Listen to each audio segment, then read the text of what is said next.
Bentrovati al meteo. L'anticiclone africano che in questi giorni ha portato un'ondata di caldo nel weekend si indebolisce, l'estate fa un passo indietro e tornano così piogge e rovesci. Vediamo nel dettaglio la situazione di sabato 5 giugno.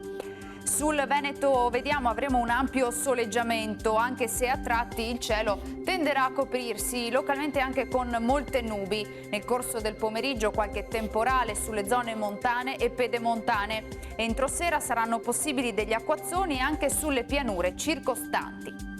Le temperature poi subiranno contenute variazioni di carattere locale, minime tra 14 e 18 gradi, valori massimi invece tra i 24 e i 30 gradi all'incirca.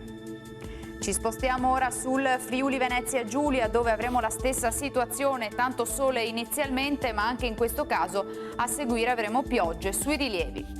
Temperature minime tra 16 e 18 gradi, massime sui 25 e 28 gradi.